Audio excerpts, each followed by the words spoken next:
하지만 그는 20세기 현대 미술의 여러 흐름에 가장 많은 영향을 준 뛰어난 인물이었다. 인습적인 사고에 대한 끝없는 회의와 새로운 미술의 실험 정신과 그 성과는 어느 누구도 이룰 수 없는 놀라운 업적이었다.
윤리의 기준을 찾기 위해서 다소 극단적인 예를 들기도 합니다.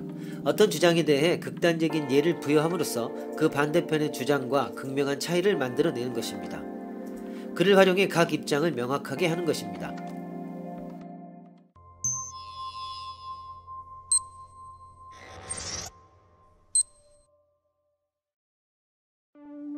2차 대전 말기에 영국에서 간신히 살아남은 유태인들이 영국 상선의 구해 바다를 건너 달아나려고 한다.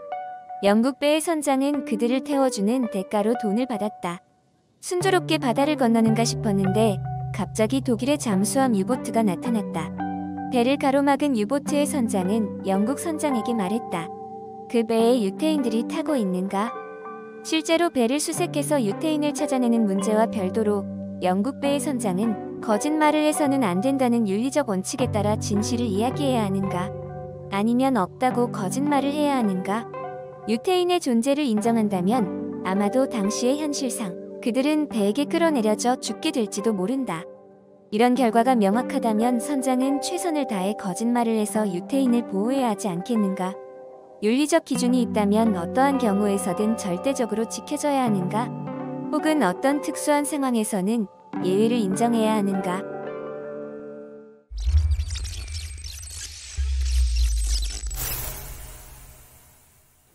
의무로는 결과에 상관없이 도덕 규칙이나 의무에 일치하는 행동만이 옳다는 입장입니다.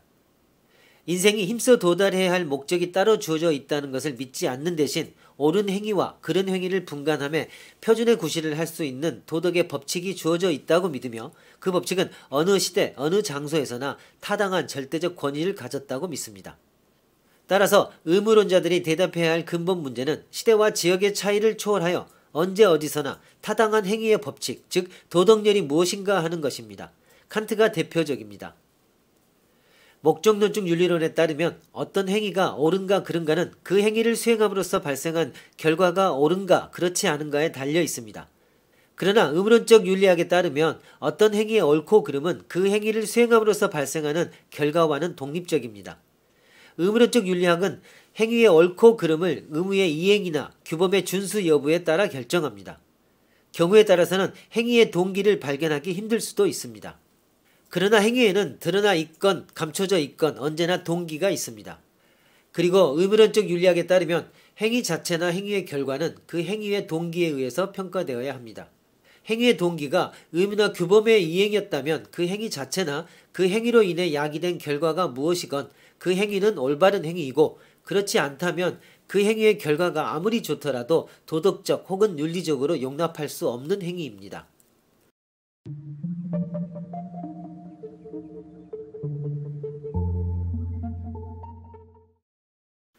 칸트는 하늘에는 반짝이는 별이 있기 때문에 아름답고 지상에는 내 마음속에 도덕률이 있어서 아름답다 라고 말함으로써 모든 인간에게는 선해지려는 도덕심, 즉 선의지가 있다고 주장합니다.